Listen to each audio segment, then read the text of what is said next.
पर तनकीद करते हैं कि गवर्नमेंट का भी कौन वो शख्स था जिसने कहा कि ये सब कुछ बंद करो और फिर दोबारा प्रोग्राम ज्वाइन करने की इजाजत कैसे मिली? क्या सीनियर वफाकी वजीर के चेहरे पर तशद्दुद के निशानात थे? बंद करो लाइव प्रोग्राम में अचानक क्या हुआ? कौन वो शख्स था जिसने कहा कि ये सब कुछ बंद करो और फिर दोबारा प्रोग्राम ज्वाइन करने की इजाजत कैसे मिली? क्या सीनियर वफाकी वजीर के चेहरे पर तशद्दुद के निशानात थे?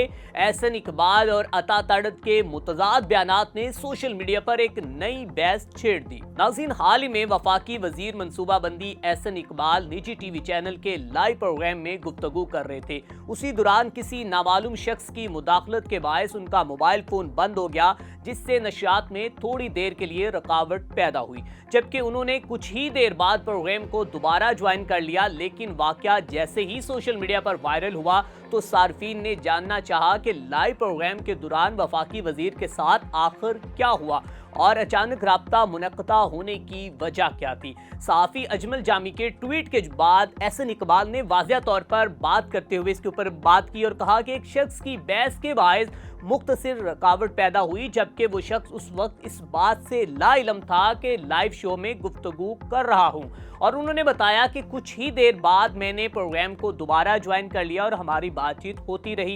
एहसन इकबाल का कहना था कि इस मामले पर गैर ज़रूरी सियासत नहीं की जानी चाहिए, जबकि दूसरी जानिब वज़ीर इत्तलात अता ताड़र ने सोशल मीडिया पर पैगाम जारी करते हुए कहा कि उनकी एहसन इकबाल से बात हुई है और उन्होंने कहा कि एक बच्चा गैर मुतवक्का तौर पर कमरे में दाखिल हो गया था, तहम बाज़ सब कुछ ठीक हो गया।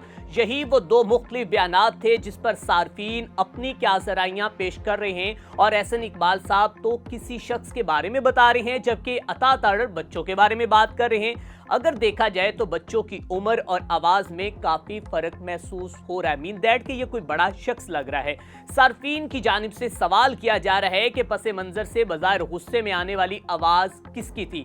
मामला पुरअसरार महसूस हो रहा है। आइए देखते हैं सार्फिन इसके बारे में क्या कहते हैं। ट्विटर यानी कि एक्स पर शहरबानो लिखती हैं कि जब आपके घर में आप ही के कमरे में घुसकर आपके हाथों से कोई मोबाइल फ़ोन छीन ले तो कैसा महसूस होता है, वो एहसन इकबाल साहब के चेहरे के तासुरात ही देख लें। जबकि इसके बाद नाज़रीन इकराम बहुत से और भी सोशल मीडिया सार्फिन लिखते हैं और एहसन इकबाल के हवाले से अपनी राय का इजहार करते हैं, जिसमें मसूद अहमद ये कहते हैं कि सुना है कि चपेड़े पड़ी हैं, वो भी इस उम्र में औलाद के हाथों से जलील हुए हैं, तौबा तौबा।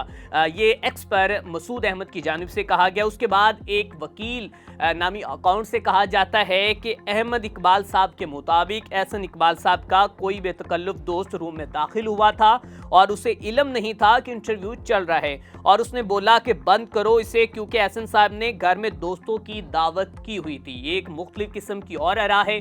इसके बाद अगर बात की जाए तो सभी काज़मी लिखते हैं कि लाइव प्रोग्राम के बीच में कोई एहसन इकबाल का मोबाइल फ़ोन छीन कर ले गया। उसके बाद अगर बात की जाए एक और जो कि सार्फिन की, तो वो लिखते हैं कि एहसन इकबाल को सिर्फ गालियां ही नहीं पड़ी बल्कि थप्पड़ भी पड़े हैं।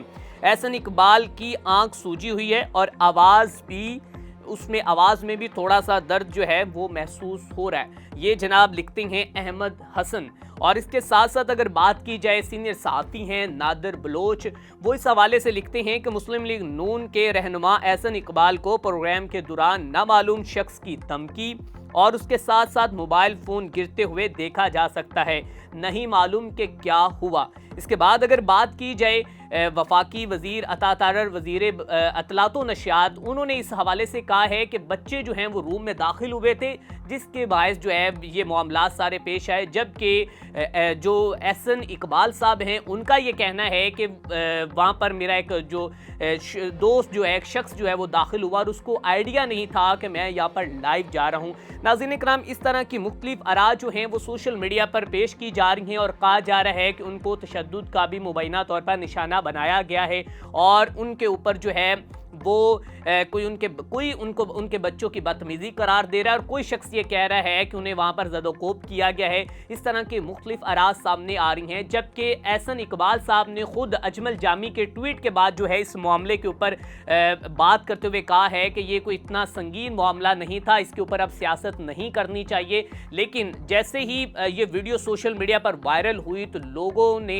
इसके ऊपर अपनी मुख्तलिफ चहमगोइयों का इजहार किया और अपनी बातों का इजहार करते हुए उन्होंने जो कि इसको मुख्तलिफ किस्म के रंग देने की कोशिश की। जबकि नाज़रीन इकराम, अभी तक जो है वो एहसन इकबाल साहब के मुताबिक वो शख्स जो है वो उनका दोस्त था और जो सोशल मीडिया सार्फिन की जानिब से जो कहा जा रहा है कि उनके चेहरे के ऊपर स्वेलिंग भी थी, उनको तशद्दुद का निशाना बनाया गया, इसमें कोई अभी तक हमें मुसद्दका ज़राए से इत्तलात मौसूल नहीं हुई और इसमें कोई ऑथेंटिसिटी नज़र नहीं आई। इसी के साथ अपने मेज़बान मियां अरसलान को दीजिए इजाज़त। अल्लाह निगहबान।